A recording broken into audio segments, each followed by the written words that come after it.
Is me sitting here a rare sight? No, we just thought you'd be resting. Perhaps I would have been, were it not for the sudden arrival of some unexpected guests. Not that I consider it a disturbance. After all, you are the only ones who are free to enter. Would it not be a little unfriendly of me to lie down while we speak? I didn't realize you put so much thought into little things like that.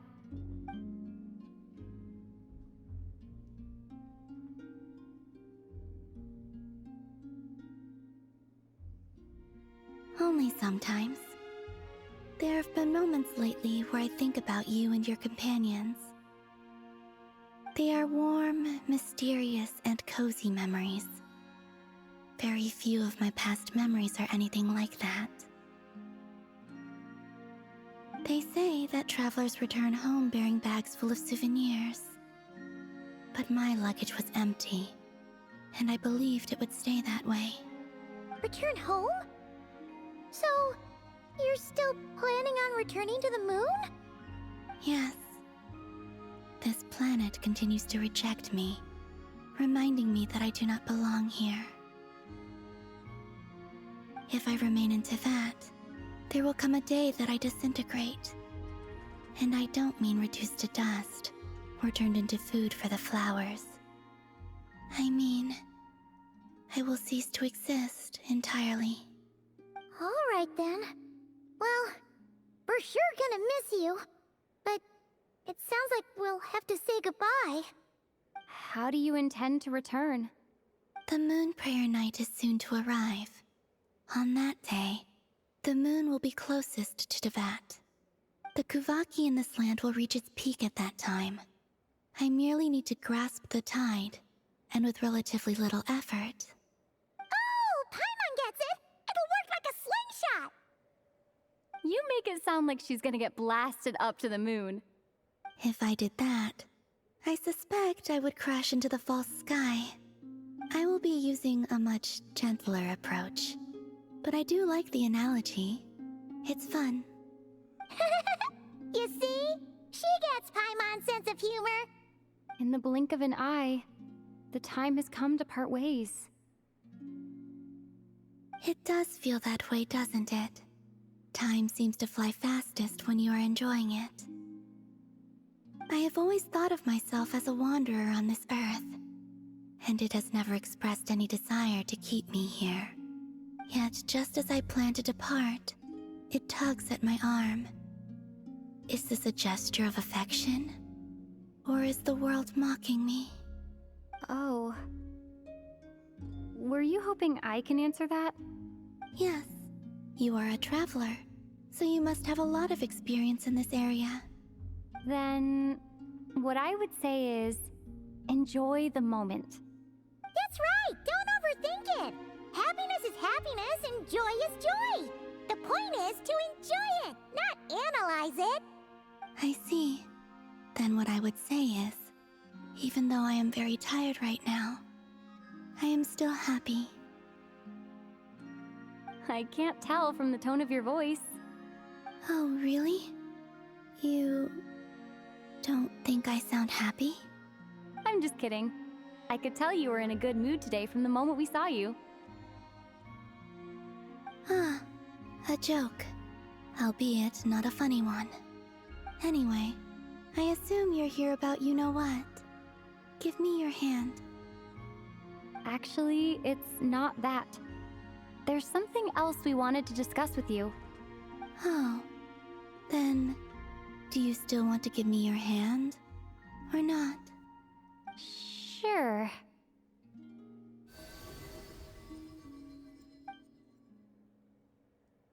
Thank you.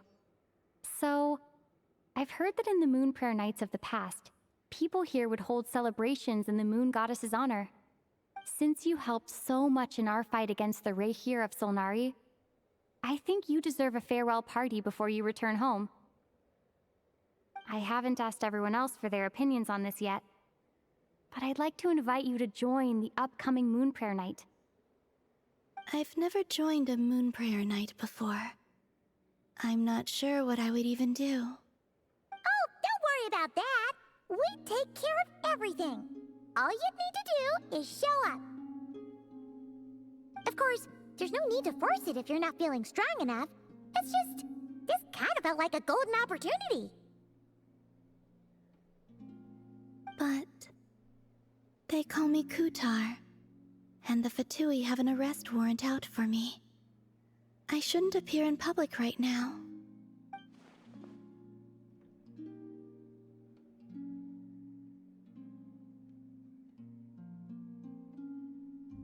I'll make it work. You have my word. Yeah, we got your back. Well, she does. Paimon's actually not too sure what she's planning. All right, if you're sure. I will not refuse your invitation. I suppose it wouldn't hurt to pack a few more sights from this world into my suitcase before finally learning what my homeland looks like. Oh, if you see Llama, please tell her that my answer to the question she asked me is neither yes nor no. Rather, it is, there is no need. That was kind of cryptic, but sure. Guess it's between the two of you. We'll pass along the message. Bye for now.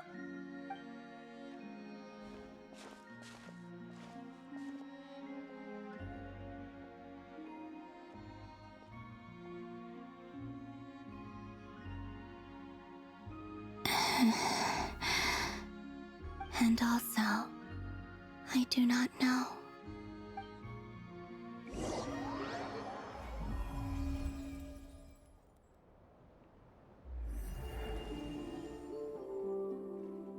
Since she's agreed to join the festival, let's go see who else wants to take part. Lauma's gotta be the person most familiar with the Moon Prayer Night. We should start with her.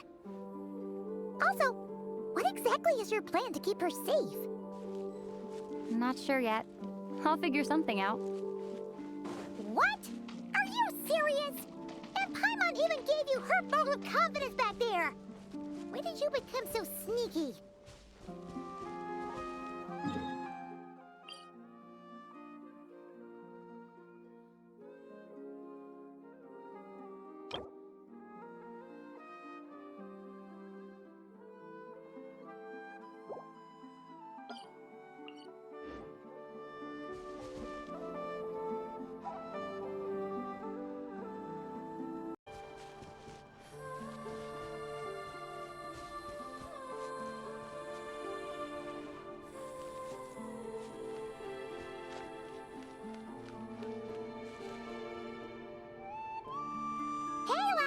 It's us! Huh? Varka? What are you doing here? Beats me. I had a bit too much to drink last night, and when I woke up, I was on Hisi Island. Mr. Varka is helping to oversee Nasha Town's preparations for Moon Prayer Night. He is here to go over some details regarding the decorations and custom cloth designs. Right, yeah, that too. What do you mean, that too? Yes. Celebrating this festival is a long-held tradition here in Nodcry. On this day, the crescent moon at the top branches of the verdant crest turns into a full moon, and the moon prayer blossoms bloom with a special radiance. Our people take these to be blessed omens. It's an especially welcome event coming off the back of all that nasty business with Rare. Everyone got put through the ringer recently, and now they're looking to turn their fortunes around. The big shots in town all agree that a big, lively celebration is just what we need to rebuild people's faith in this place. No wonder Catherine said that people weren't so bothered about the religious element. That's right. It's become more of a local custom by this point. The celebrations have little to do with whether the religious stories behind this event are true or not. Even the Frost Moon Scions are eagerly awaiting the coming of Moon Prayer Night, despite now knowing that their past beliefs were founded on a falsehood. That's fair. It's a bit like the Lantern Ride in Liyue. It's a chance for people to enjoy themselves, not debate the existence. Oh, one other thing. We just went to see Columbina. We went ahead and invited her to take part in the festival this time. Hope it's okay. Wait, so... You mean she agreed to it? Huh. That's quite a surprise. Then I suppose that she intends to return to the moon on that day. Oh, yeah! It's kind of a complicated process, but basically, it's like a slingshot. I understand. In truth, I had a feeling that she might make such a decision. Well, if Kuthar has decided to participate in the festival, we should prepare accordingly. Yeah, exactly. She was saying how it could be risky for her to show her face in public. We were wondering if there was any way we could hide her. Unfortunately, the people who carved the statues did an excellent job of capturing her likeness. It will be very challenging to hide a goddess whose face everyone is so familiar with. Darn! We may have bitten off more than we can chew here. Nah, don't sweat the small stuff. We can handle that. Huh? Are you saying you have a plan? Not as such, no, but the most important thing with a festival is to keep the mood light and your spirits up. You can't go preparing for a festival with those long faces. You'll never convince anyone to enjoy themselves. The Mondstatter spirit is strong with this one. As it happens, I agree with Mr. Varka. Let's start by making our appreciation for Kuthar the beating heart of the festive atmosphere. And who knows? Once we get the ball rolling, perhaps everything will just fall into place. Hey! Did you catch that? Llama said the thing! Or close enough, at least. I'm looking forward to the Moon Prayer Night already. We have a festival in Mondstadt called Windbloom, and you can always tell which couples are celebrating it for their first time by the smiles on their faces. Big, beaming smiles like their whole face is glowing. And I have a feeling we'll get to see that same smile on the Moon Goddess's face at this festival. Not quite the same, surely. Anyway, I'll take care of business in the city, but I'll have to leave the decor up to you and the Frost Moon Scions. No one else can capture that traditional aesthetic quite like you guys. But lastly, there's the final key element that brings the festival to life. Companionship. Before you leave, let me show you something that we've been preparing. Mr. Varka had asked to see it already, so you may as well tag along. Also, I have some further questions about Kuthar's decision.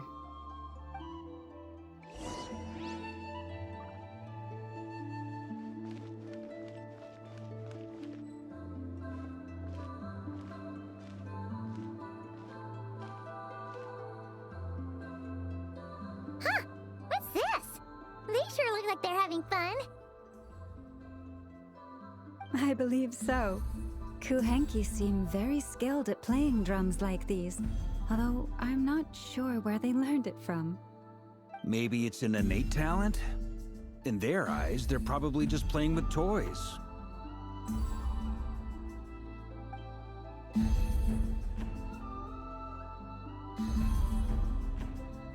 Wanatar! You wanna play too?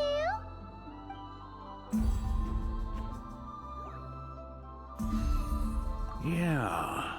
She looks more confused than anything. Maybe we can teach her next time if we get the chance.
are these floaty things? Moon veils. We hang them from buildings in the city during the festival. When you look at the sky through them, it creates a lovely misty effect.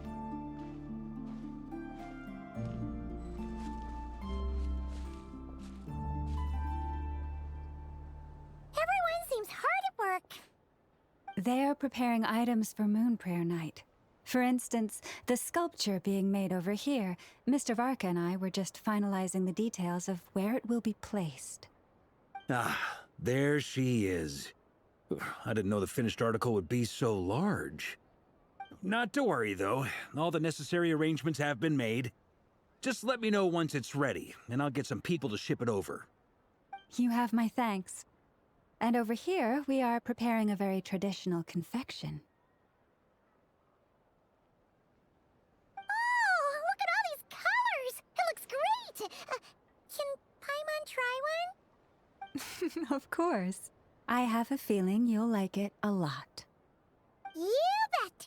Sweets and treats are Paimon's favorite. If you included those in the Feast of the Moon, I bet Paimon would have joined the Frost Moon Scions by now. There will also be verdant crests like this present in Nasha Town during the festival. The timing of Moon Prayer Night is not completely set in advance. We make a rough estimate, then observe the changes in the verdant crests and moon prayer blossoms to guide us. As such, the wait itself is a fun feature of this particular festival.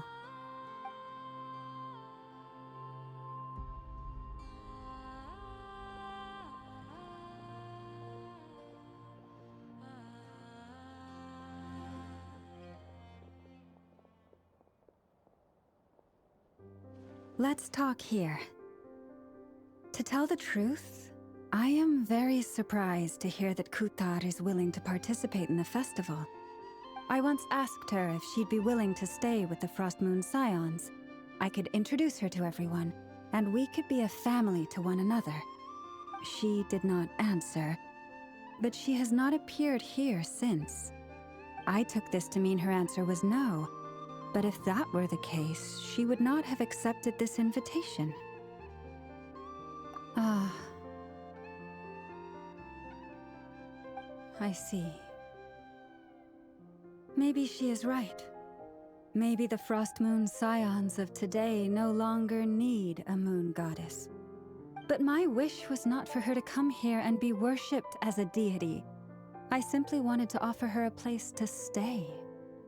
I'm sure she believes that showing herself here might invite Fatui intervention, and as such, she does not wish to cause us trouble.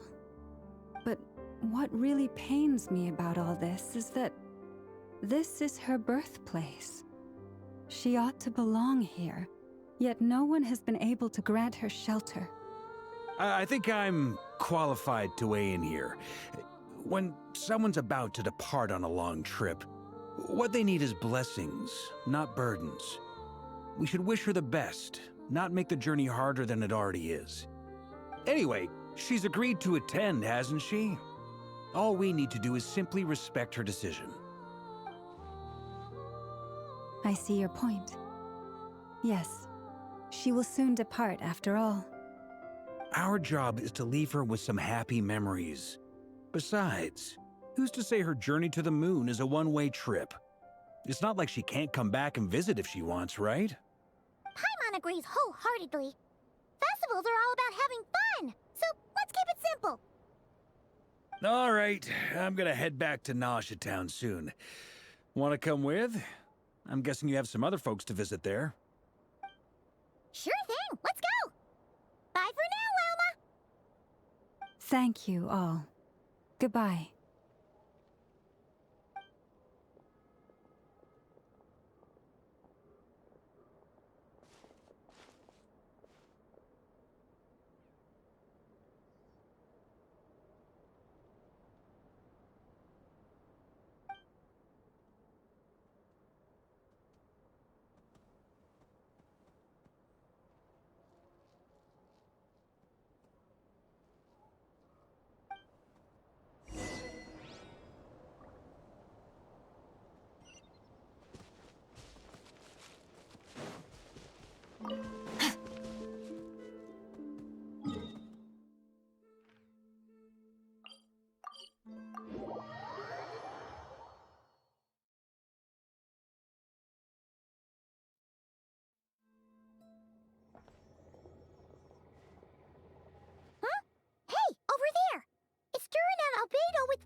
What could they be chatting about?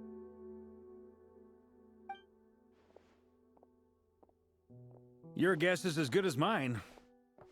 Ah, Grand Master, and the Traveler and Paimon. Hello there. It's been a while.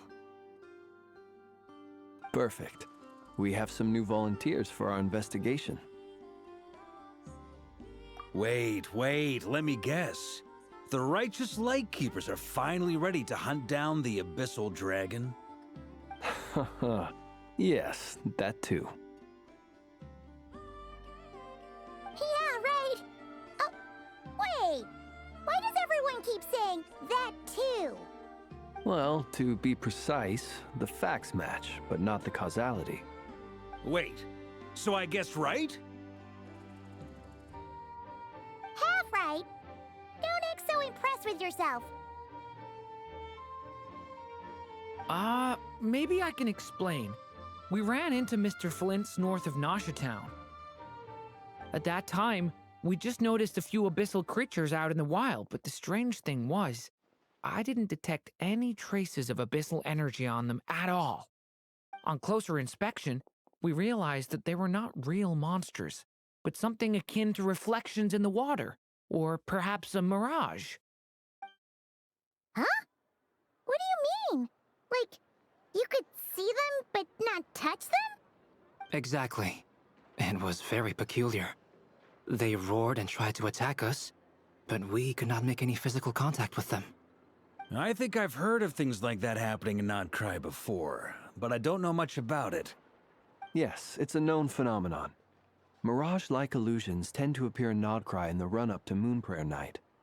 From a distance, they appear quite real. I myself thought that Misters Durin and Albedo were locked in battle with abyssal monsters when I first arrived. But after sharing intel and investigating a little further, we can confirm that these illusions are harmless. There is no great cause for concern. All the Mirage stories I've heard are either animals, rocks, or small houses. Abyssal monsters, though? That's a first. It's a first for me, too. So I'm planning to look into it further just to be on the safe side. I intend to inspect a few more locations. What about you two? Any plans? Alice contacted me a few days ago. She'd like me and Durin to assist her with an experiment. But we lost contact shortly after receiving the message. I'm sure that comes as no surprise to anyone familiar with her. We don't know when the wind will blow, yet when the wind blows, we will know. That, in a nutshell, describes how Alice operates. Yeah, that tracks. Okay. Well, I suggest we investigate this Mirage business in the meantime. It's piqued my curiosity, and I'm pretty sure I know someone who will already be 10 steps ahead of us. Well said. Right? Whatever's happening in Nodcry, she always seems to be the first one to know.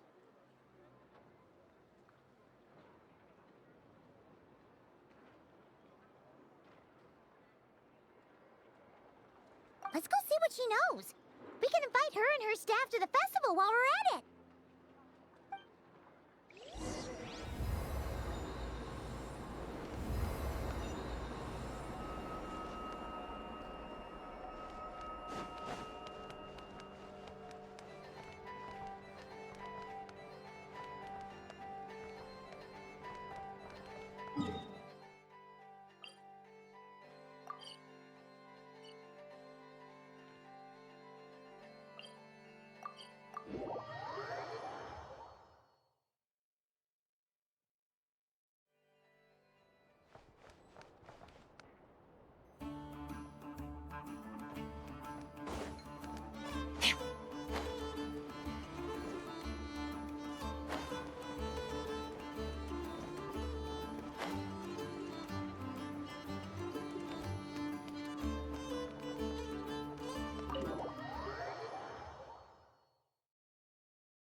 You're right, I have noticed. There's certainly something a little fishy about this situation. Only a little, though. Records indicate that this phenomenon can occur in the days before and following Moon Prayer Night. That said, it has always been a rare sight in the past. The odds of encountering these phantoms are similar to looking up in the night sky, happening to see a shooting star, and managing to make a wish before it disappears. But this time, either everyone's getting lucky, or they're appearing far more frequently than usual. Yehoda's out gathering intel as we speak. In the meantime, let me check off some points of interest. First, the Abyss. The ones we saw seem to be abyssal monsters. Indeed. But we have identified one location where many more of them have made an appearance. And not just monsters, but human phantoms, too. Given the scale and nature of the phantoms, it's almost as if someone's last memories are coming to life. Or perhaps the memories of multiple people. Oh. So you mean the phantom monsters are hunting down the phantom humans? Exactly.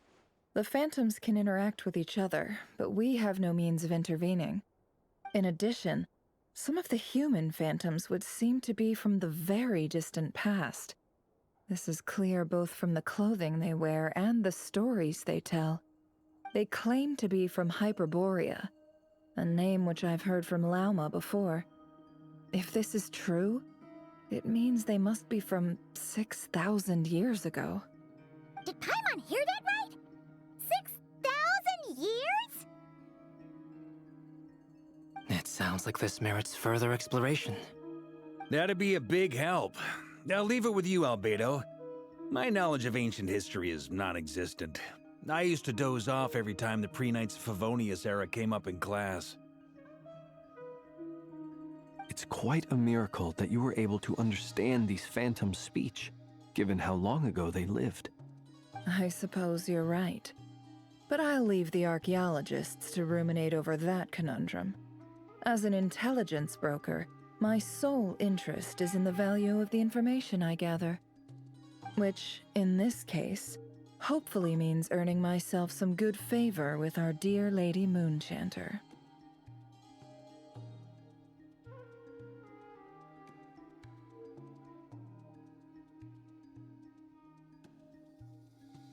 So calculating. Whew, this intel broker logic always catches Paimon by surprise. Sounds to me like we could split the work up. I think the abyssal phenomenon is best left to Albedo, Flints, and me. Agreed. It coincides with my duty as a lightkeeper. For my part, I'd like to understand the abyss better. Even a little knowledge would go a long way. This is certainly a rare opportunity to study the abyss. But even rarer, perhaps, is the chance to make contact with the ancients. The Curatorium will take the lead on investigating the Hyperboreans. We put in the work to learn what we know so far. It seems only fair that we get some quantity of exclusive intel. That just leaves our trusty team of 2 unassigned. Since you became an honorary knight, of course. This was part of my grand plan all along. Ha ha ha! Oh yeah, by the way, we managed to convince Columbina to come to the Moon Prayer Night celebrations. Would you and Yehoda like to join too? She agreed to that? Huh. Quite an achievement. Never underestimate the traveler, I guess. I'd be happy to join.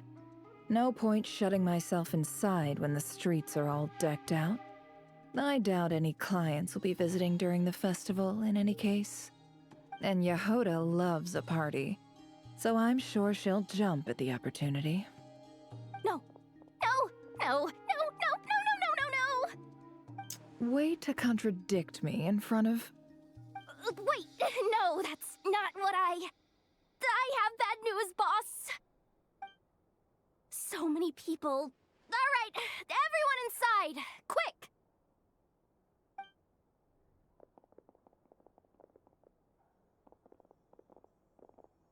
This is gonna sound crazy, but hear me out. I saw one of those phantoms at Star Sand Shoal, and it was some sort of flying ship. Like a spaceship? That's gotta be the one you came to Tibet in. You said you saw the same thing through the moon marrow, right? Huh? You already know about it? Ugh, I thought I was gonna blow people's minds. Turns out I'm the last to find out. Wait. Back up. You came here in a spaceship? Now my mind is blown! What's it like on the inside? Was it like flying through space? I want to know everything!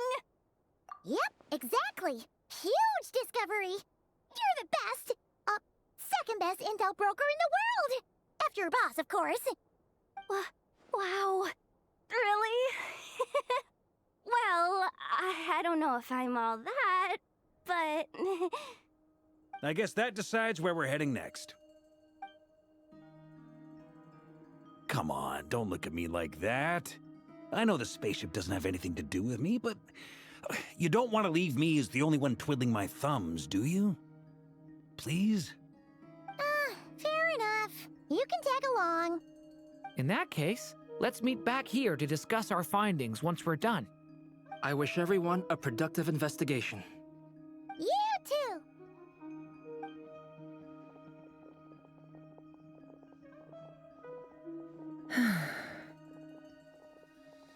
What's up, boss? Aren't we gonna head out? Tell me, Yehoda, when did the curatorium start giving out intel for free? Oh, sorry, boss.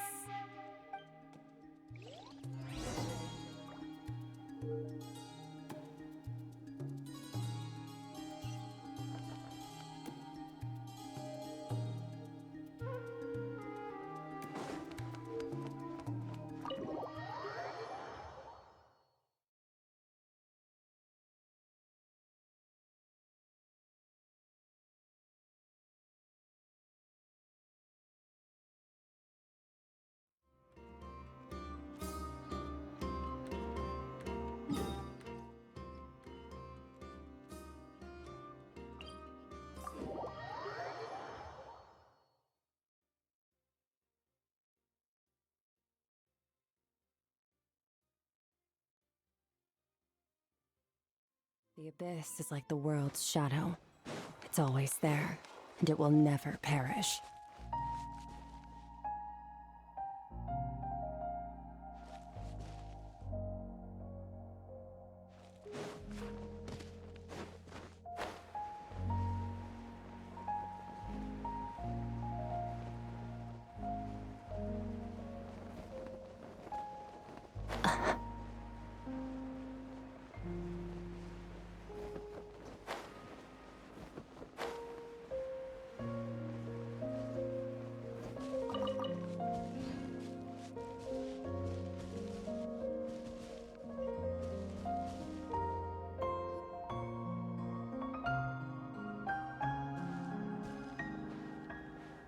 Well, what do you know? Yehoda was right on the money.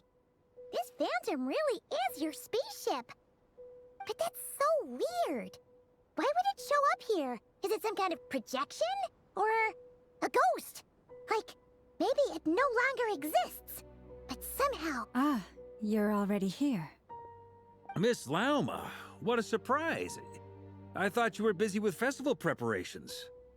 I was, until one of our people informed me that a strange sight had appeared at Star Sand Shoal. No one's ever seen something quite like this before. I thought I should see it for myself. Same here. Oh, so we heard that these things appear around the festival period. Any idea why that is? Unfortunately not.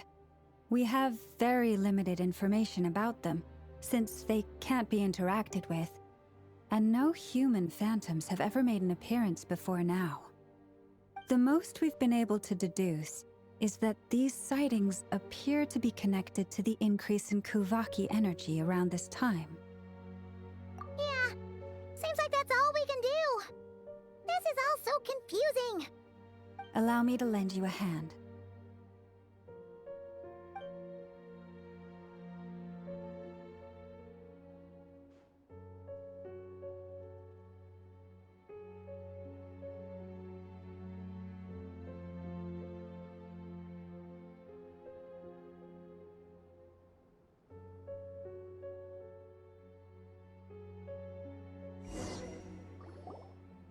Everyone, our friend here should be able to provide us with some information. Is that a phantom Rhymehorn deer? I've heard about how the Frost Moon Scions live in harmony with the animals and can even communicate with them. That's coming in handy now, for sure. Okay. Yes, I understand. Then how about this?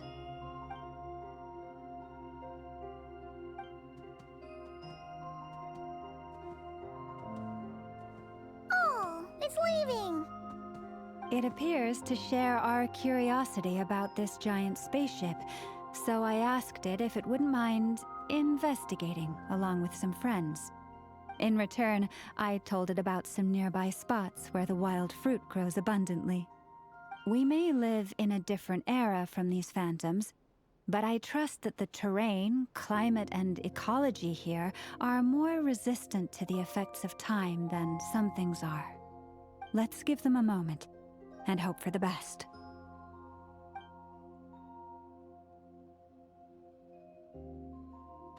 All back together? Must have been a lot of fruit. Indeed. Now let me ask them some questions.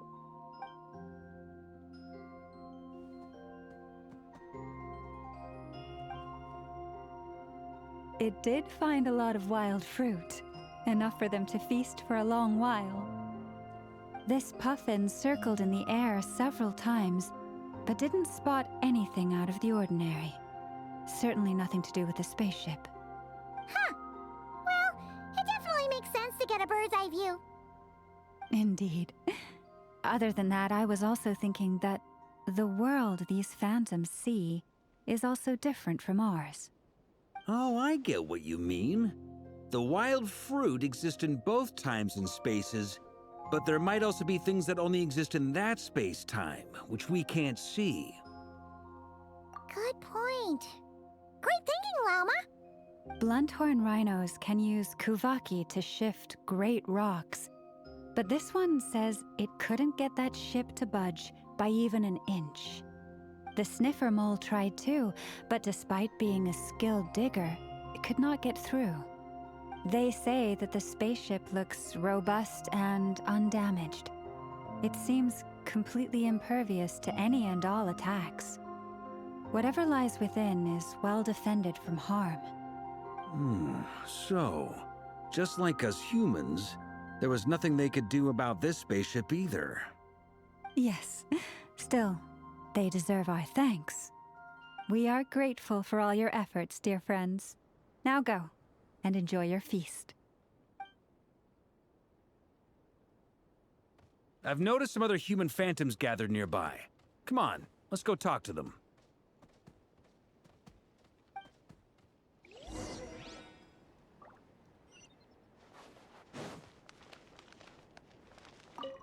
Those illusions and those people.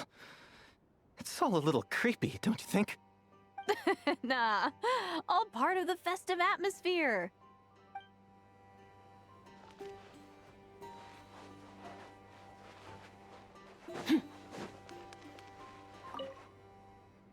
Have you ever seen anything like this? Nope. Never seen or heard anything this weird.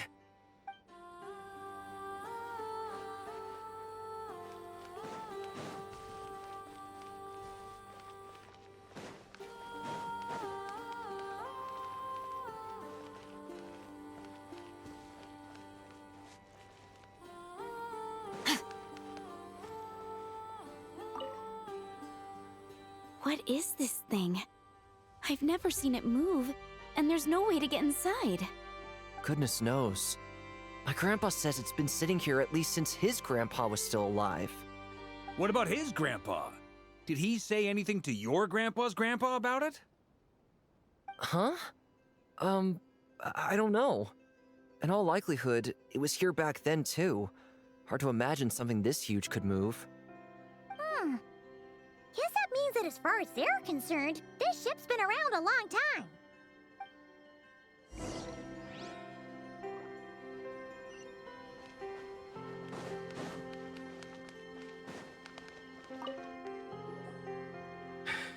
Come on, brothers.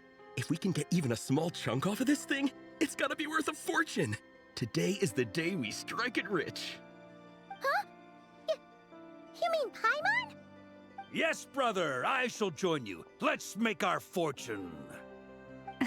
We should go with them. What the? This thing is crazy tough. I can't even scratch it. What's it made of? Sorry, brother. Looks like we'll have to seek our fortunes elsewhere. Enjoying yourself? I was just seeing if I could influence this phantom's perception by playing. But nope, no dice.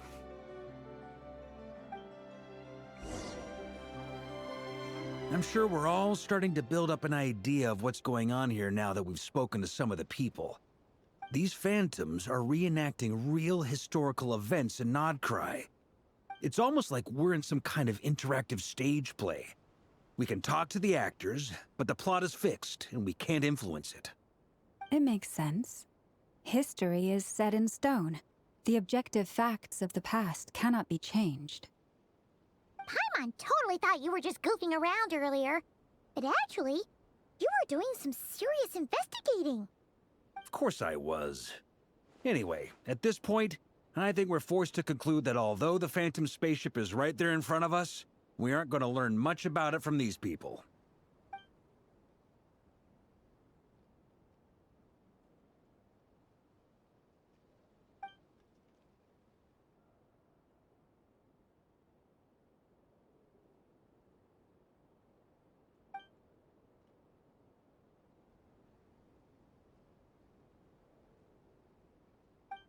Don't be discouraged. If nothing else, this is proof of the ship's existence. And think about it. So many people tried to hack their way inside, but no one could get the door open. It's made of very tough material. To me, that says that we'll either find the ship itself or the story behind it. It's just a matter of time. Huh.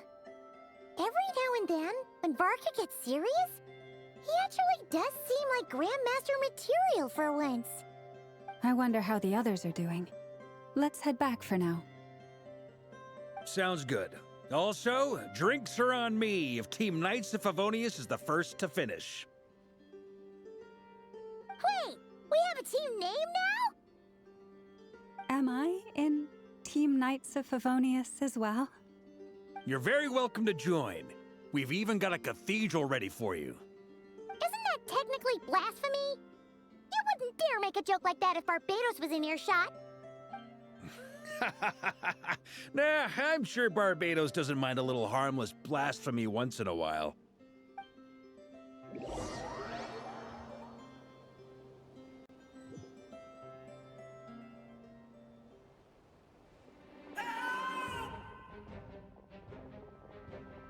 Oh, no! Get away! Oh.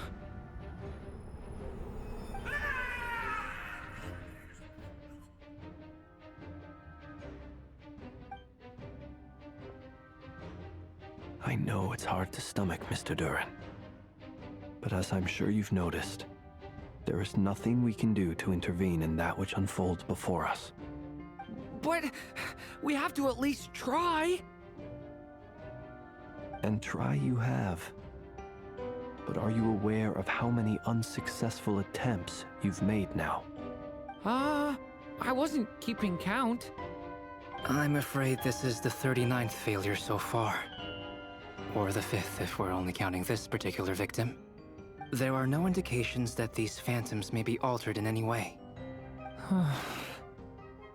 You seem to have calmed down a little. I'll make us a fire. You should rest and have some water.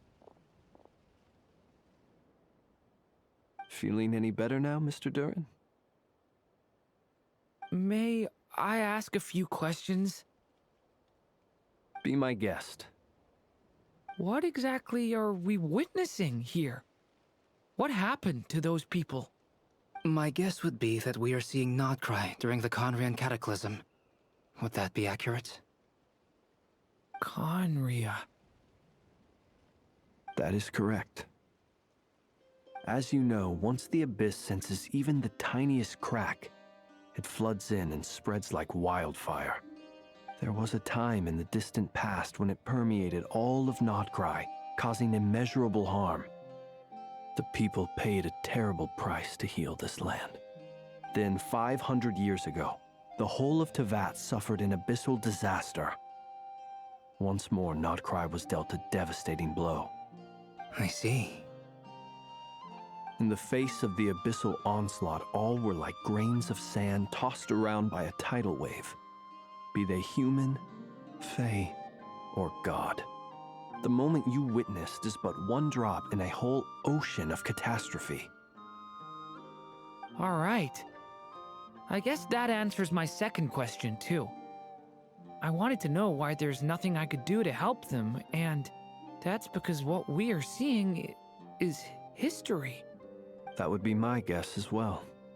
As I understand it, history and fate are not all that dissimilar. The latter may be unseen to us, but both are immutable. Yes. Fate was determined long, long ago. I still have a couple of other questions for you, Mr. Flint's. You mentioned more than one abyssal disaster that has struck this land in the past. How can you be sure that what we're seeing is from the Conrian incident? And also, how are you able to stay so calm when you're talking about these events? From everything I know about you, you're not cold or ruthless, and you're not indifferent to the suffering of others. Alas, I am forced to show my age. I must be 600 or 700 years old by human measure. Wait, so you... One is not easily moved by history when one has witnessed the truth firsthand. I'm sorry. You needn't apologize. Your passion is a good thing to have. Treasure it, because someday you may find it in terribly short supply. Now, at the risk of offending you, I have a question in return. Your curiosity toward the Abyss, is it born from hatred or because you sense its call? I only ask because I kept a fragment of Rarir's body in my lantern for a short time. Specifically, his heart. So I know what a burden it can be to carry the Abyss with you. And I hear its power growling from somewhere within you. In my eyes, your mere existence is a miracle. My honest answer is... I don't know. I don't think I have the confidence to say for certain. What I will say is the Abyss is not the only issue that haunts me. Even before I became who I am today, the question dogged me constantly. Should I even exist at all? My doubts remain unresolved.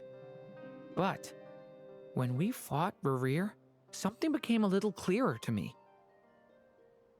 Sometimes it is the darkness within us that allows us to achieve the impossible.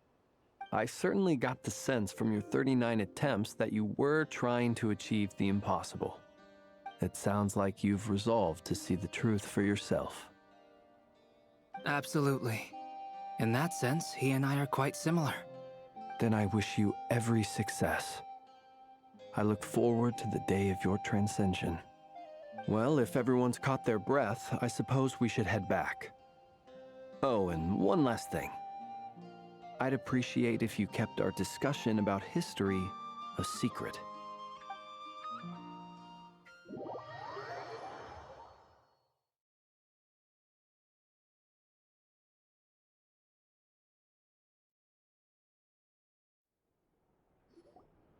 Incredibly, our separate investigations led us all to the same conclusion.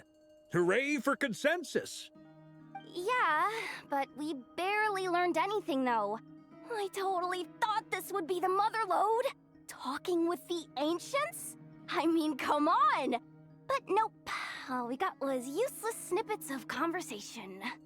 And all this stuff about moons and hyperopia.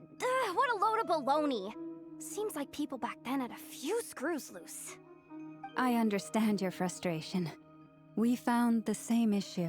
Each phantom only showed a very brief moment in time. There isn't much value to be found in these miscellaneous fragments of a civilization's history, no matter how glorious it may have been. If there's a silver lining, it's that these phantoms are harmless to the present reality. They shouldn't get in the way of the festivities. Paimon agrees. And not just because it's the first thing she understood in this whole conversation. You look disappointed, Nefer. Is something the matter? What do you think? We all worked our tails off, but the only one to gain anything from it was you, Lady Moonjanter. Well, please do share the Hyperborean records with me. I will gladly inscribe them in our people's documents. Oh, duh! Yeah! That was it! Hyperborea! Hyperborea. I'm serious. Only an expert in the Frostmoon Scions and their history can turn these records into valuable research material. The alternative is to let them gather dust on the Curatorium's storage shelves until the pages turn yellow. Nefer, you're wise enough to know that cooperating and sharing the profits is the best course of action here. Well, that goes without saying. Sure, let's do that. Huh? But didn't you say we aren't supposed to give out intel for free? Sorry. Shutting up. Now is not a good time to push Nefer's buttons. Anyway, back to Moon Prayer Night. I'm thinking that we should prepare something a little special, aside from the usual decorations and so on. You mean a parting gift? Can't go wrong with food. Although, does food go bad on the moon? Perhaps a lantern would be a better choice. It might be dark up there. It could prove difficult to light a lantern on the moon. Magical stones might serve that purpose better. What about a clockwork mecha model from Fontaine? I've got a whole bunch at home. I use them for fighting practice in my free time. None of these sound like things she would be even remotely interested in. But we don't interact with her enough to know what she likes. Yeah. It would really save us the guesswork if someone could find out what she's into. Wait, what the? Traveler? They're all looking at you. Great! Haha, problem solved. Now, I need to stop by Dory's. Gonna need her help sourcing a bunch of stuff for the festival. Then let's leave it there for now. We all have our own business to attend to. Traveler, if you find out what Kutar likes, let us know right away.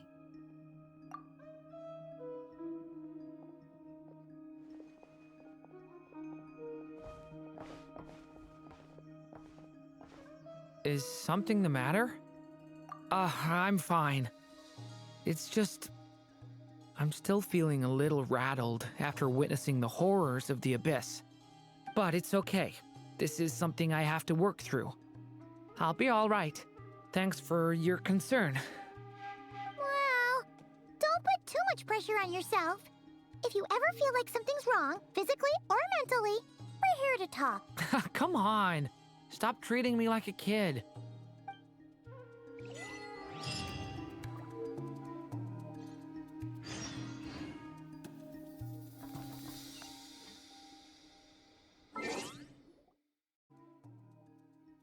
Where do we come from?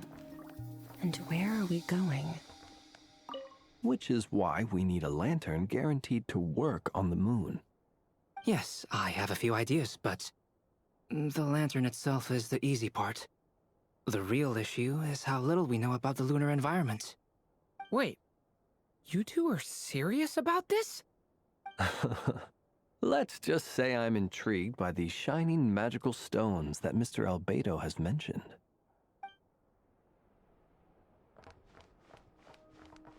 Could you do me a solid and try to smooth things over with Boss Neff?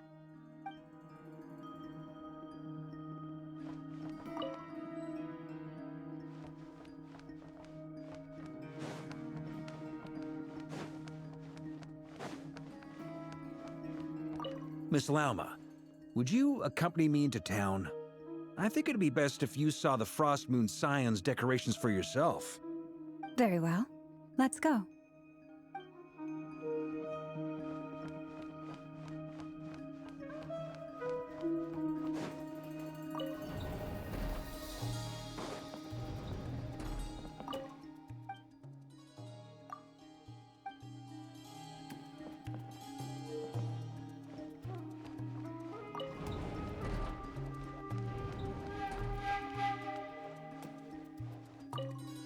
You should get going. It's important that we ascertain what Kutar likes.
Weren't there a few Kuhenki here last time, too?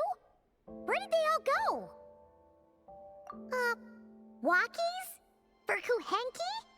You're not pets, you know. Oh, well. Looks like we just came at a bad time. Let's try again tomorrow. There's still a few days until Moon Prayer Night, so we're in no rush. Besides, she needs time to rest anyway.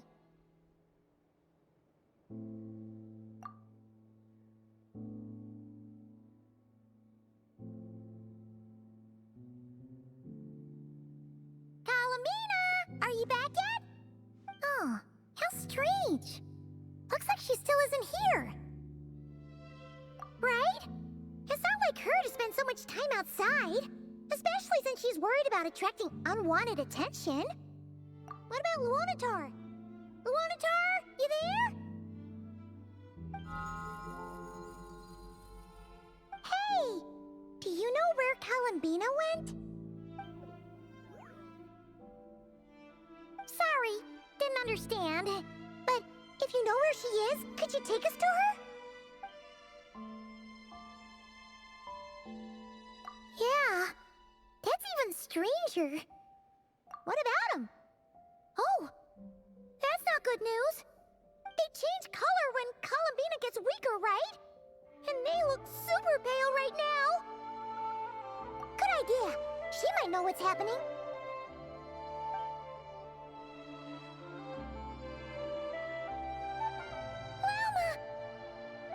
Ah, it's you. How is Kutar? Is she okay? No, she hasn't. I came here to check on her after I noticed the flowers had changed color. Based on past precedent, she must be very weak right now. Even getting up to walk would be a struggle. It seems unlikely that she wandered off outside. Not to mention that she doesn't do that at the best of times either. So yeah, this is super weird. No. Very few people are in the know about Kutar's whereabouts. And if anyone suspicious had visited, they'd have left some sort of evidence. Come on, let's go to Nasha Town. If anyone has seen her, someone there will know about it. It's not Kry's information hub after all. Makes sense. Let's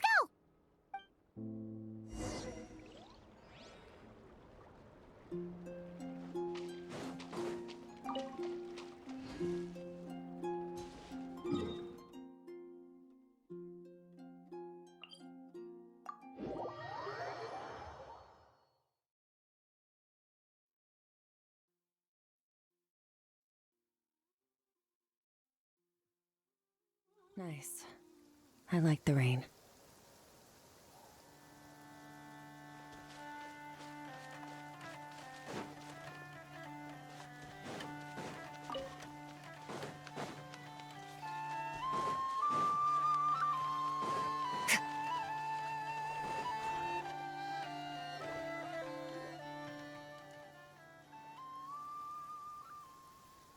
Wait a moment. Is it just Paimon, or is this stall kind of suspicious? It's never been here before, right? No, I don't recognize it. Alas, your free and easy adventure time is over. Now, prepare to face the final boss of Nod Cry. Whoa! Where'd that voice come from? Not sure, but it's definitely hostile. No, no, no, not that way. The final boss is right here. The sniffer mole? That's the final boss? Surely not. Also... Okay, the jig is up. I'll stop teasing you. Turn around. I'm right behind you. It seems I've managed to leave quite an indelible impression, even though you've never seen my face. Ah, nothing could make a great mage more pleased with herself.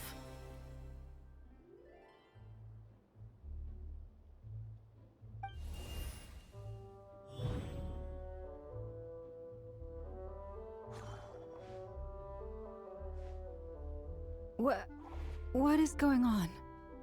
I've heard that all the big shots in Teyvat have long, wordy titles that stun people speechless when they make their entrance.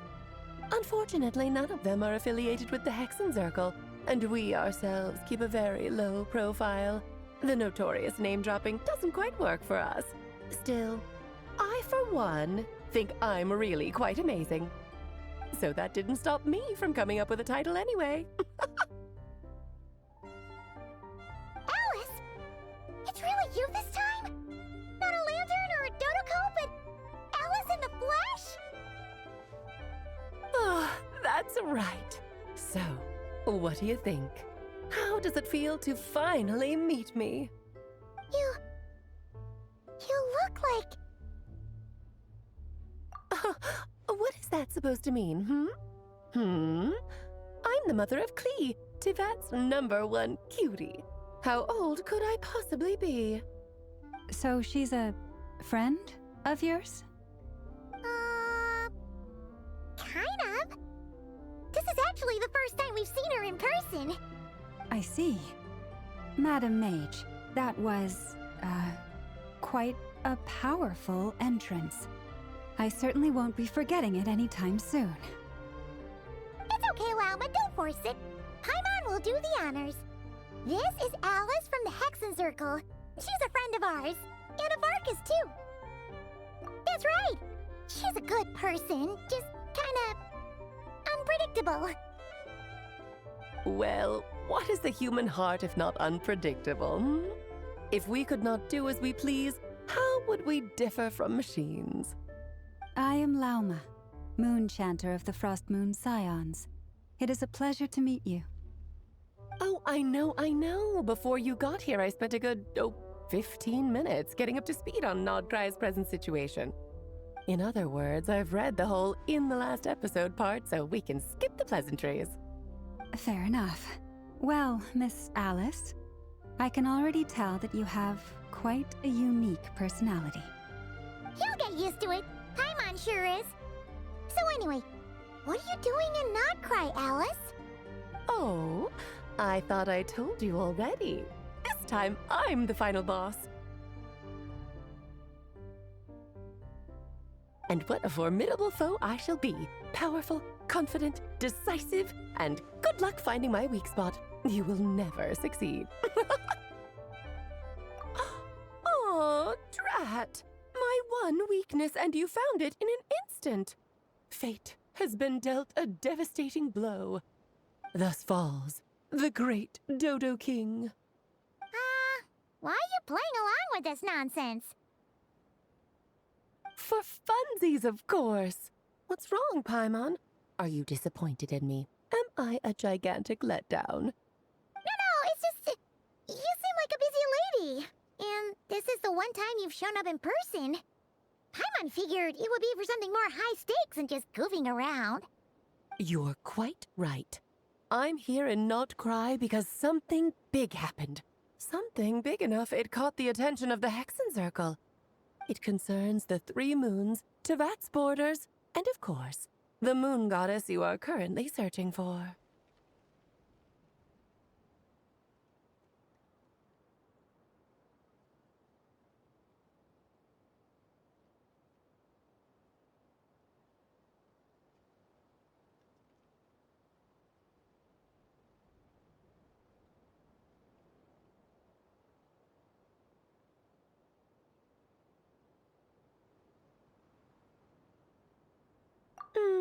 Kind of.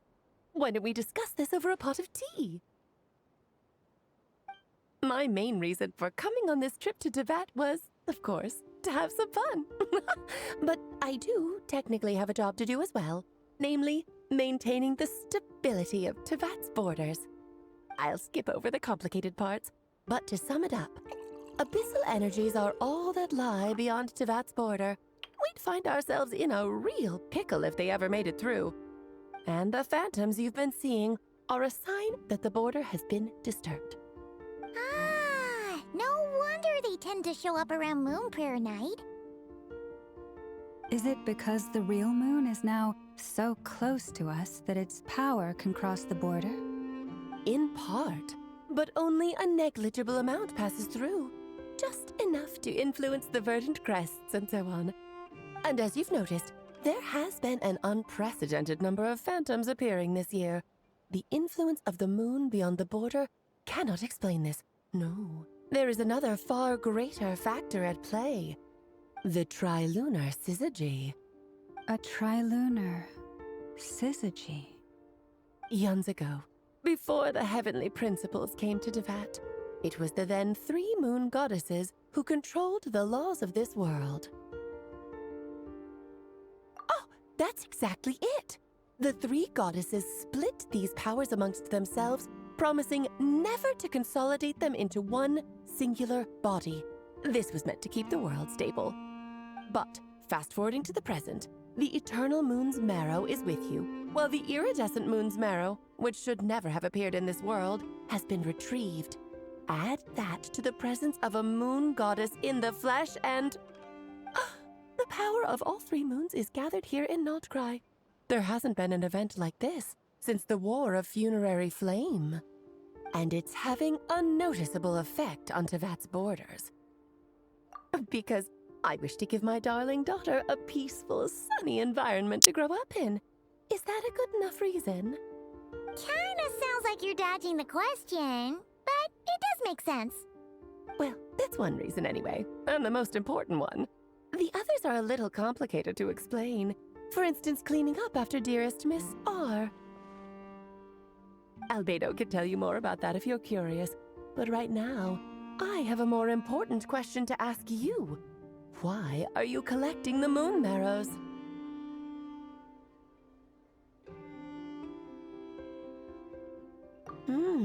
I see. Nicole told me about that legend once. Nicole? You mean Mage Anne? Oh, so you remember.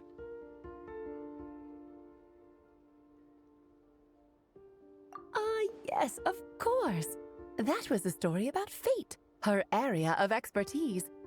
But back to the story of our dear moon goddess. I'm afraid her intended method of returning to the moon is unlikely to work anymore. What does that mean? She may be missing, but she hasn't gone anywhere. She has disappeared.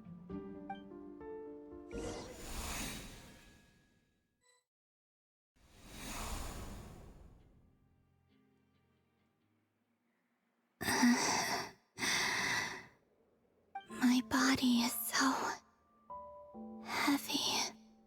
Wait, no. It's my mind that's heavy. My arms and legs are as light as a feather. What's happening to me? I feel drowsy, like I've been asleep for too long. Is it daytime or nighttime? Is the moon out? I think I'll go for a walk.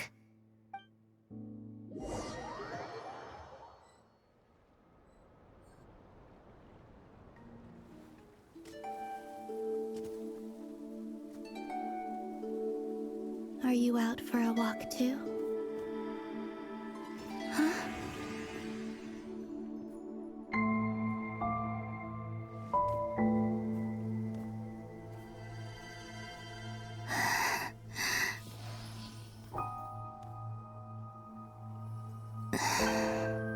The day has come at last.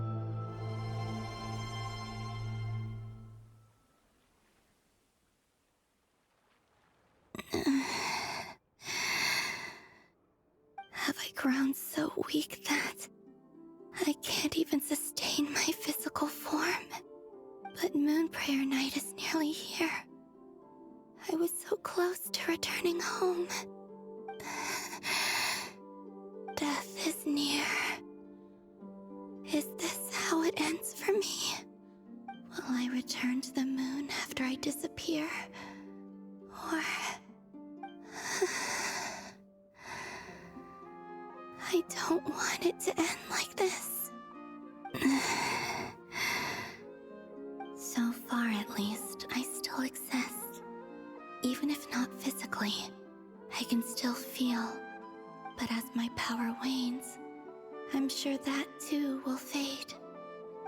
I suppose I might take one final look at this world.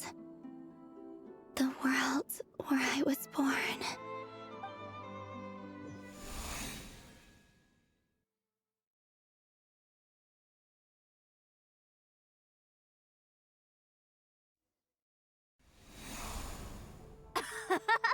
Come on! Come on! Wait for me! The Frost Moon Enclave. How much it has changed since I was born. These decorations, they're so heavy. It's times like this when you kind of wish men could be priestesses and acolytes. How fascinating. I've never had the chance to be privy to people's private lives in this way. In the past, people would get so solemn and serious the moment I showed my face. Like they were frozen stiff. Karina, Lametti, it's time to eat. Coming! I want to watch them a little longer.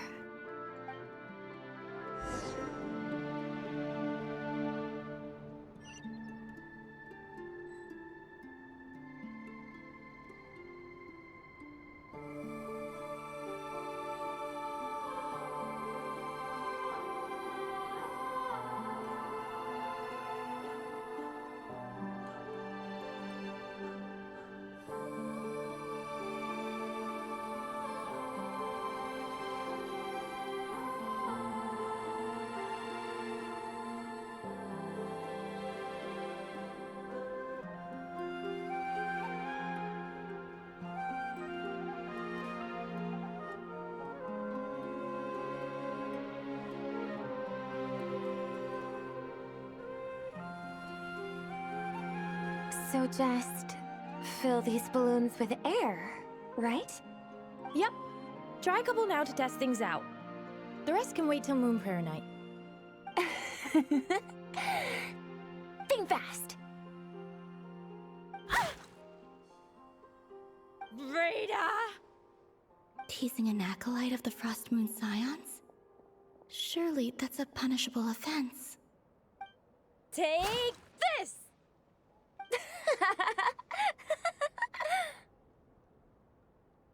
Huh? right, enough horsing around. Lady Lauma gave us a task. We should get back to it. The task is just to check that the balloons don't leak, right? Doesn't matter if we fill them with air or water. Yeah. Okay, you got me there. And you got me there. But still, we can't use all the balloons before the festival even starts. We won't use all of them. And as long as Lady Lauma's trusted acolyte doesn't snitch, this can stay as a little secret between friends. A couple more can't do any harm, right? Oh, you menace. Then, think fast! Is pumping a balloon full of water really so much fun?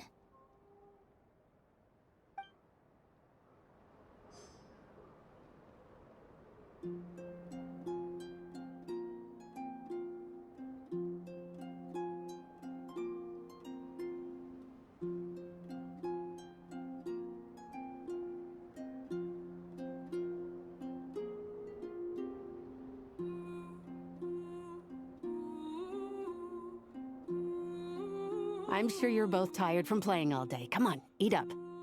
A plain, humble meal. That has always been the way of the Frost Moon Scions. Huh? How come Lamatti got a midsummer berry dessert? Oh, I always get Lockaberry. I don't mind sharing. You can have a bite of mine if I get to have a bite of yours. They're sharing food? I've never shared food with anyone before. Even at the Harbinger tea parties, everyone just ate off their own plate. And when I couldn't finish my food offerings from the Frost Moon Scions, they'd leave the leftovers out under the moonlight for the animals to claim. Hey! That was 2 bites! Oh, then you can have another bite of mine.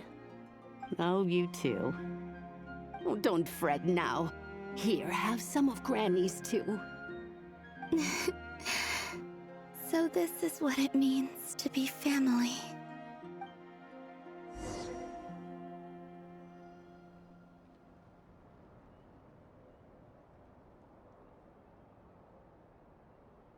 I'm seeing so much that I'd never usually get to see.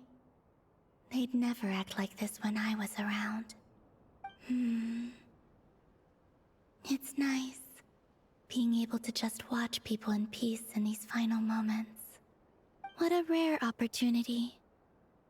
I think I'll go take a look around Nasha Town, too. Maybe the Traveler will be there.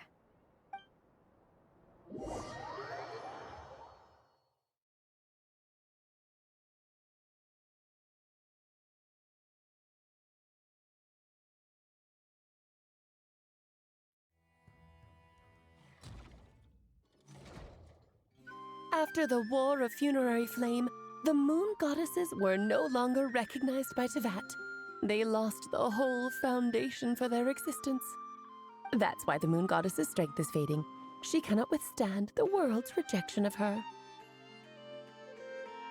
To be more pedantic about it, the moon goddesses did something to offend the heavenly principles, and that's why they were ousted. Something of a recurring theme in Tevat's history.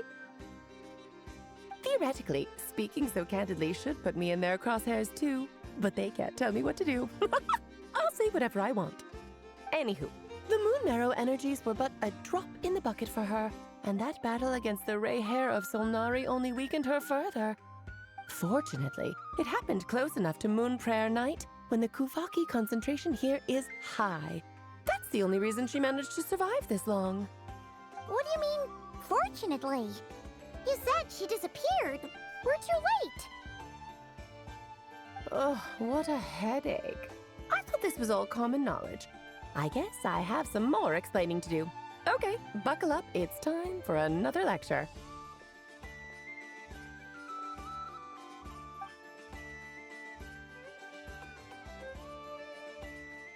Now, I said earlier that the moon goddesses lost the foundation for their existence. The reason for that has to do with the natural order. Basically, the rationale for their existence in Tevat was lost.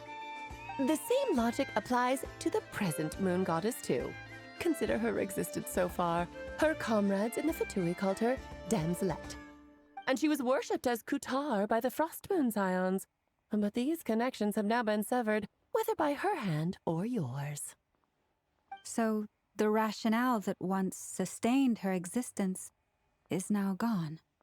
Wait, we did that to her? Oh, well, strictly speaking, yes. But let's not start pointing fingers, shall we? I'll only end up as the big bad villain, and that's not the kind of final boss I want to be. Of course I do. I'm only the greatest mage in the whole entire world.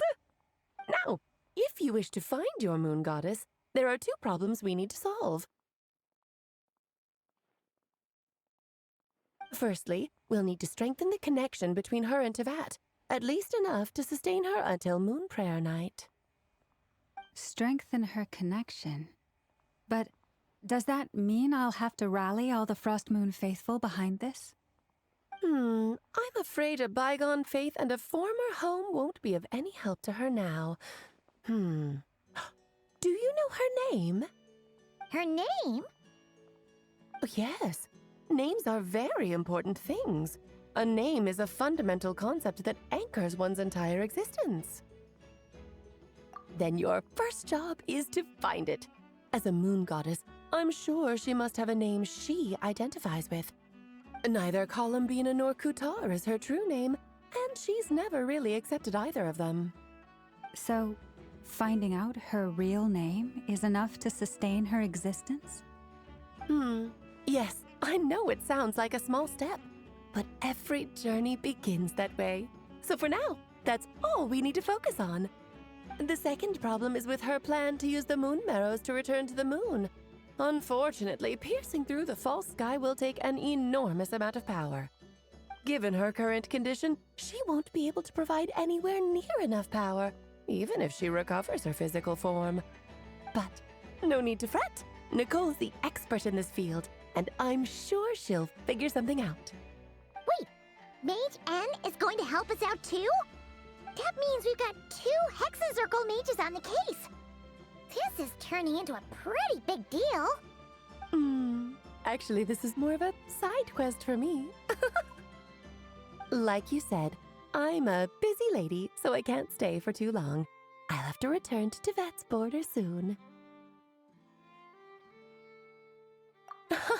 That's the upside you get for looking out for my little Klee. Hopefully that will incentivize you to carry on keeping her company in the future. Anyway, jokes aside, you'd better get moving. It will take quite a miracle for the moon goddess's consciousness to hold out till Moon Prayer Night. Oh, I suppose I might as well tell you where Nicole is before I leave. Off you go now. Time to meet your new friend. Oh, yes, and a little suggestion. Don't forget to mind your heads. What? I wonder how Durin's doing. I should really go see him before I head back. You really are super busy. I most certainly am. There's so many children I have to keep tabs on just in Mondstadt. Durin, Albedo, Venti, Varka. Klee didn't make the list, huh? Of course not. Klee is my pride and joy. I have no qualms about her, because she's the best child in the whole wide world. Yep. Klee's a little angel. I'm glad you agree. Well, all the best. See you when I see you.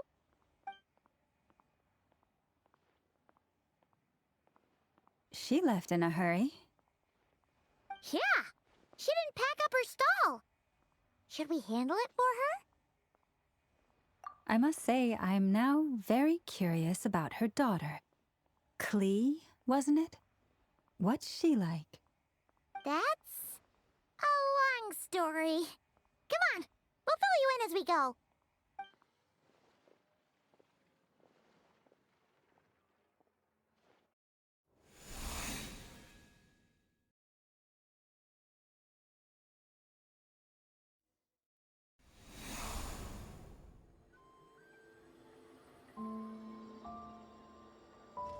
What a lively place. I've never experienced Nasha Town like this before. Hey, you old geezer! Your hammer's rusted through! Who are you calling old geezer? Are they quarreling? I'm looking right at him! You've really gone downhill since giving your daughter free rein in the workshop. Can you even swing a hammer anymore? It shouldn't take you days just to fix a single chair! You might as well use that hammer to massage my back for all the good it's doing. Don't run your mouth, or you'll get a back massage that'll put you in bed for the rest of your life. Look, the materials haven't arrived yet, all right? You know how busy it gets in the days before Moon Prayer Night.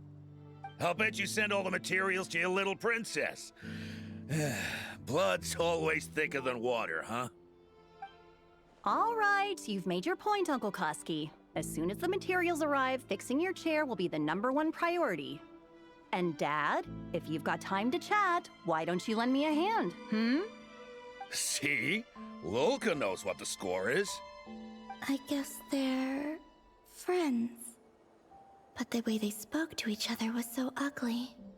Then again, it wouldn't be the first time I've seen something like this. Columbina! Sing outside my door in the middle of the night one more time, and I'll unscrew your vocal cords. You hear me? Oh, Sandrone. So that was her way of trying to be friends with me. What a pity. I won't get the chance to say any ugly things in reply.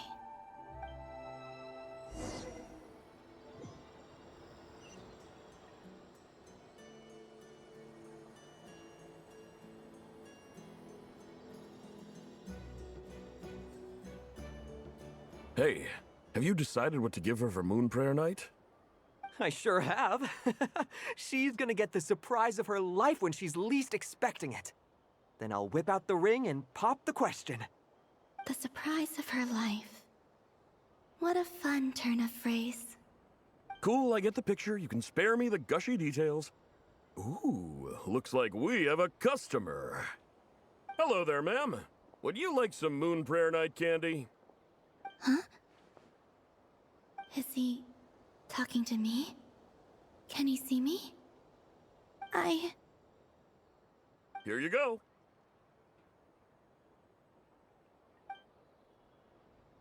Oh.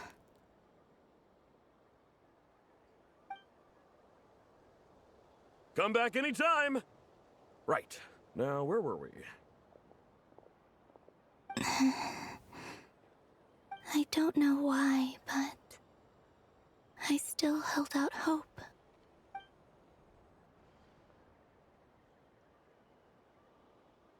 The most important thing right now is to find that mage.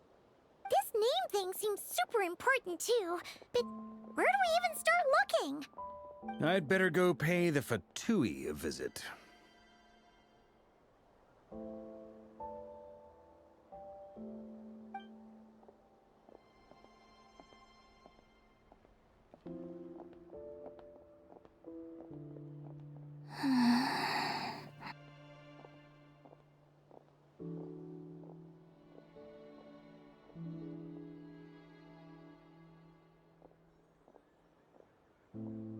Columbina?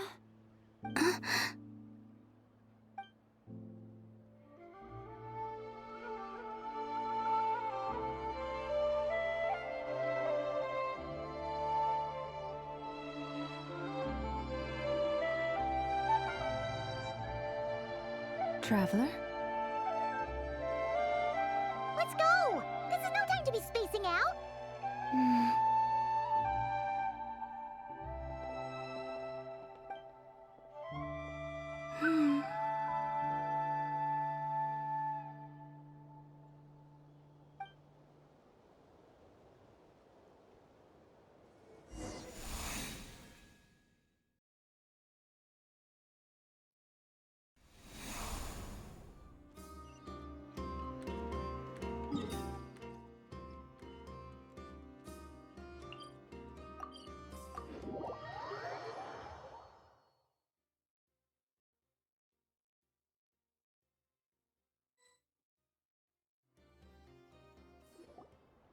Where are they going?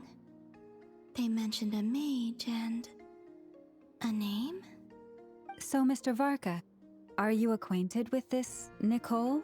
Or should I call her Mage N? Not really. We've never met, though she has come up in conversation. From what I've gathered, Alice kinda took Nicole under her wing. Taught her how to speak in a more ladylike fashion, that kind of thing. Huh. Hard to imagine Alice as an etiquette coach. Yeah, Alice is a larger-than-life personality, I'll give you that. But then again, that's why she's able to draw such an eclectic mix of people into her inner circle.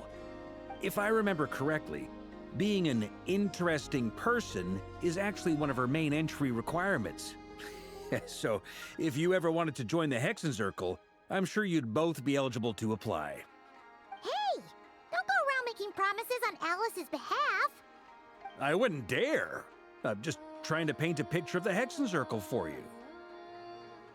Okay, sure. Anyway, since none of us have ever met Nicole, how are we supposed to find her? We can't just go up to every woman in sight and ask, "Hey, are you Nicole?"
Maybe something she's wearing will give it away? Like, a wind bloom pinned to her chest or something. Wait a minute! Alice never said Nicole was from Mondstadt! Oh, true.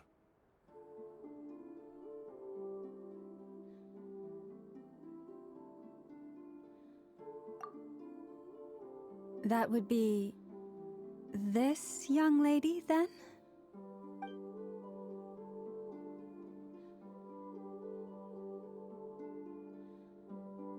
Hey there! Sorry to disturb you, but... are you Miss Nicole? Varka, Knight of Boreas of the Knights of Favonius. Alice might have mentioned me before. Mm-mm. Ah! Have we got the wrong person? Sorry. Well, this is awkward. When I shook my head, I meant, no, Alice hasn't mentioned you before. Huh? Where is this voice coming from? My apologies. For certain reasons, I am unable to speak. This is the only way I can communicate with you. It might take some getting used to, but I hope you can understand. Hey, it's fine. I'm more shocked by the fact that Alice never speaks about me. I mean, As for you two, we have crossed paths twice before, but it is nonetheless a pleasure to finally meet you. It's really you! for all your guidance in the past. You're quite welcome. This time, things are different. We have reached the unwritten pages of the story. You might say that we stand at the crossroads of fate.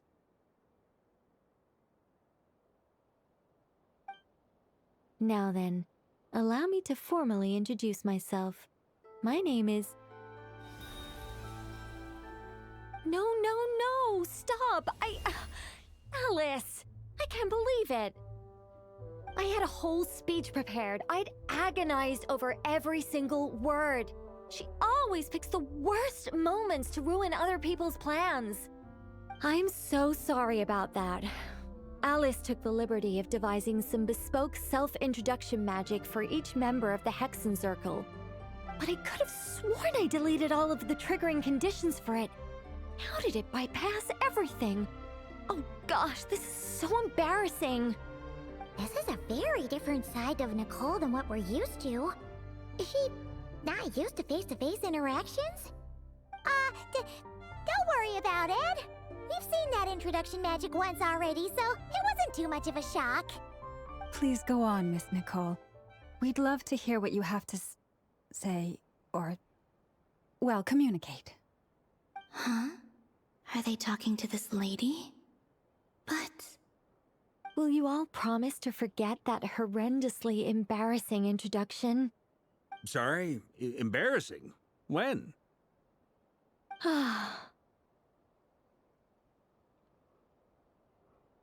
Yes, my name is Nicole, and I am one of a very few angels who have retained both their preferred form and their power.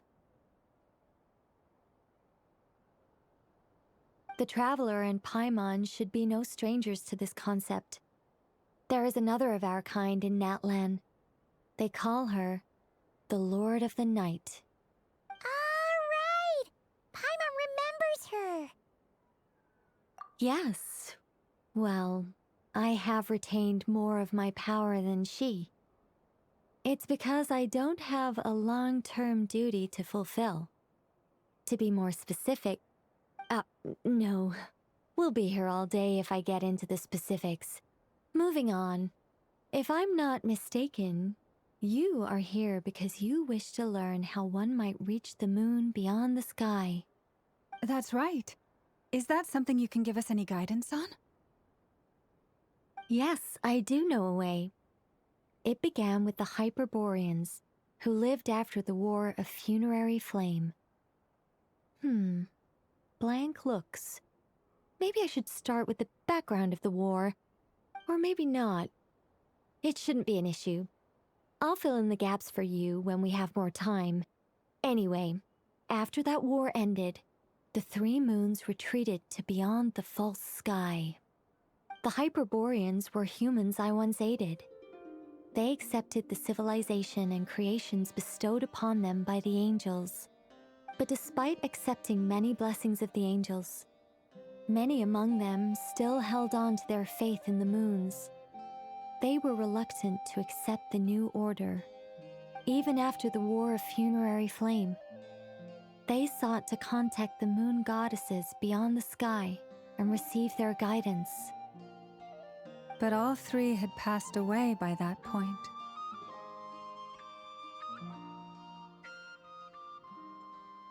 This mage has a unique method of communicating. Is she talking about the moons? Yes, but they did not know.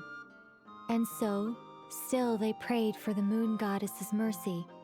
After building titanic structures that consumed vast amounts of Kuvaki, at last they glimpsed the moons and heard their voices. But of course, they were gravely disappointed. For it was then that they realized the three moon goddesses were dead.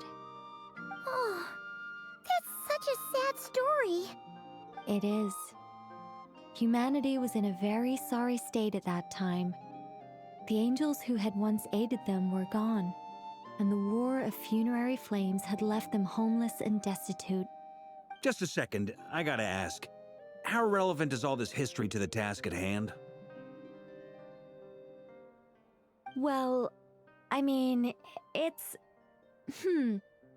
Okay, it seems we've drifted into irrelevant narrative waters. It's been a while since I've had the chance to speak inside someone's head. As soon as I got started, I lost control and the words just flowed out like a waterfall. What I'm trying to say is... Right, yes, that's it. The relevant part is the ritual created by the Hyperboreans. The fact that they bypassed the false sky and saw the true moons implies that they successfully built a connection between Teyvat and the outside world. Which means, with enough Kuvaki and a sufficiently stable connection, it should be feasible to send one person over the border. Okay, so they built some kind of portal?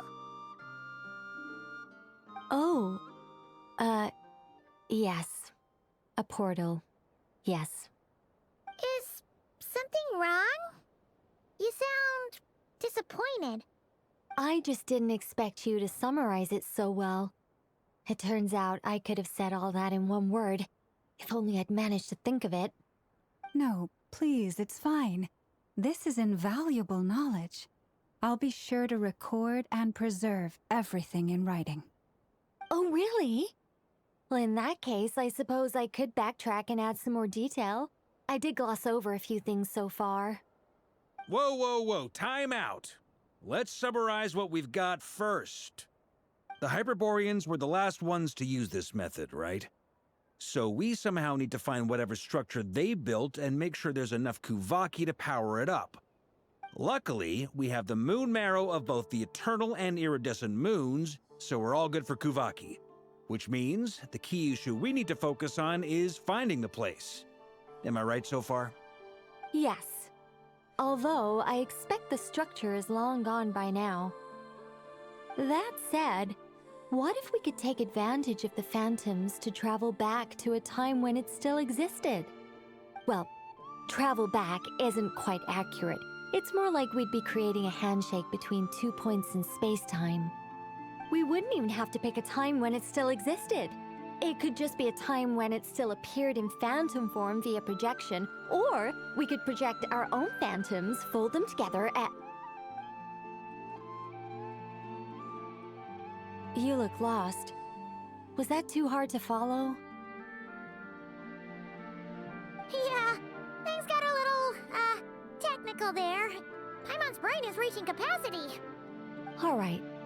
Let me think about how to put this more simply. Okay, got it. Over the next few days, I'll search for phantoms that we can use. Once I find one that meets the criteria, I'll let you know and we'll regroup.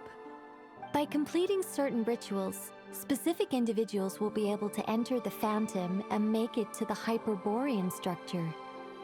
If everything checks out and it looks feasible, we'll just need to wait for Moon Prayer Night, and we can send the Moon Goddess back home. I'm really skimping on the detail here. Is this making any sense at all? I think so. For now, we'll just wait to hear from you. Yes. Basically, yes. Great. Counting on you. In the meantime, we'll focus on finding the Moon Goddess's name. My name? Are they looking for a way to stop me from disappearing? Excuse me, Miss... Go on, Miss Nicole. This conversation was a little all over the place. I didn't catch your name. I am Lauma, of the Frost Moon Scions. Ah, I did wonder. I noticed that you listened very intently when I spoke about Hyperborea and the moon's history. If you'd be interested, I'd love to visit you this evening and go through it again in greater detail. Also, if you were serious about making a record, it would be too risky to simply write down the raw details as is. I would suggest some tweaks. Maybe rewrite the stories as fairy tales or fables, perhaps even prayers. Anyway, we can cross that bridge when we come to it. So, see you later then? Oh, and no need to prepare anything. Just a cup of tea will do. See ya! She seems friendly. It's just... It's so nice to find someone who's actually willing to listen. I've been dying for a chance to finally go through all this systematically from start to finish. Any longer and I'd probably start forgetting it. Now Paimon gets why Alice told us to mind our heads. Ha ha ha ha! What did I tell you? A lot of quirky people in Alice's orbit. Now then, the next order of business is, where do we start looking for the moon goddess's name? Maybe the rest of what Nicole has to say might give us some clues.